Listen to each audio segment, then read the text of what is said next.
खुलुमबाय सानजारि थान्दैनि स्टुडिय'आव फुंबिलिनि रादाबखौ फरायदों आं आमिना सरगियारि। आसाम सरकारनि मख'जाथाव थांखि आसामनि गंब्रै जिल्लाखौ फिन सरजाबफिननाय जाबाय। मैया दिल्लीयाव जानाय आसामनि केबिनेट जथुमाव बे थांखिखौ लानाय जादों। अरायसमनि थाखाय नङाब्लाबो माखासे समनि थाखाय बे जिल्लाफोरखौ सरजाबफिननाय थांखिखौ लादों आसाम सरकारा। खौरां बिबुंसारनि गेजेरजों गिबि मन्थ्रिया रोखायै फोरमायनाय बादिब्ला तामुलपुर जिल्लाखौ बाक्सा जिल्लाजों सरजाबफिननाय जासिगोन।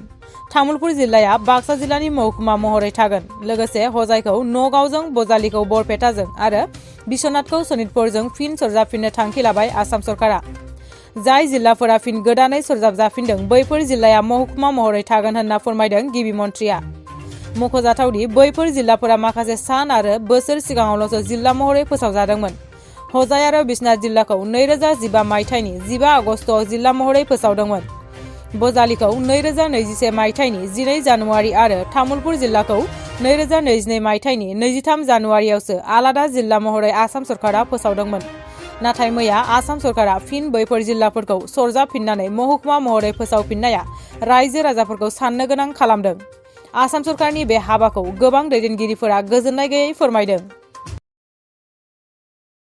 गुवाहाटीनि शंकरदेव कलाक्षेत्रआव खुंजागोन खौसेथि बर' सुबुं आफादनि खुंगा 9थि बोसोरारि जथुम्माया सानथामनि मेहेरगोनां हाबाफारिजों फैगौ 5, 6 आरो 7 जानुवारिनिफ्राय गाजा गोमजायै खुंफुंजागोन।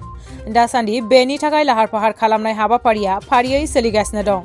खौसेथि बर' सुबुं आफादनि आफादगिरि मनरन्जन बसुमतारिया मोनसे खौरां बिबुंसारनि गेजेरजों फोरमायनाय बादिब्ला आसामनि अनगायैबो गुबुन गुबुन रायजो अरुणाचल, नागालेण्ड, त्रिपुरा, बांलादेश, सोनाब बेंगल रायजोनि थान्दै एबा दैदेनगिरिफोराबो खौसेथि बर' सुबुं आफादनि बे 9थि बोसोरारि जथुम्मायाव बाहागो लाफैगोन। फ्राय 3,000निबो बांसिन थान्दै एबा दैदेनगिरिफोरा बाहागो लागोननि इसारा होदों आफादगिरि बिथाङा। बे हाबाफारियाव बर' आरो ट्राइबेल माहारिनि गुबुन गुबुन जेंना जेरै फरायसालि आरो फोरोंगिरिनि जेंना, बर' बिजोंनि जेंना, कार्बि आंलंनि बर'फोरनि जेंना, सनितपुर आरो बिश्वनाथ जिल्लाया बिटिआरआव हाबनाय आरो BKWSनि माखासे जेंनाफोर आरो बेफोरनि सुस्रांनाय राहानि सायाव सावरायनो थांखि लादों खौसेथि बर' सुबुं आफादा। फैगौ 5, 6 आरो 7 जानुवारियाव खुंफुंजानो गोनां 9 बोसोरारि जथुम्मायाव गुवाहाटीआव बशिष्ठ थानानि पुलिसफोरनि जाफुंसारनाय ट्राकजों लांबाय थानाय गोबां बिबांनि गांजा हमनो हादों पुलिसआ। 37 नं राजा लामाजों मेघालयनिफ्राय उत्तर प्रदेशसिम लांबाय थानाय समाव बशिष्ठ थानानि पुलिसआ हमनो हादों।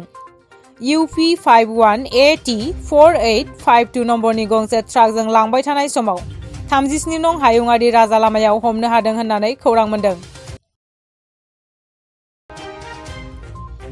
बेंगली रावनि साहित्य एकाडेमि बान्थाखौ फोसावबाय। बेंगली रावनि बिरबल सल'मानि थाखाय तपन बंदोपाध्याय साहित्य एकाडेमि एवार्ड 2022 नि थाखाय सायख'जाबाय। फैगौ 11 मार्चआव गोदान दिल्लीयाव बिथांनो बे साहित्य एकाडेमि बान्थाखौ गथायनाय जागोन। बे हाबाफारियाव बिथांखौ मान बावनायजों लोगोसे नोगोद 1 लाख रां गथायनाय जागोन होननानै रादाब बिबुंसारनि गेजेरजों साहित्य एकाडेमिनि नेहाथारि के. श्रीनिवासा रावआ फोरमायदों।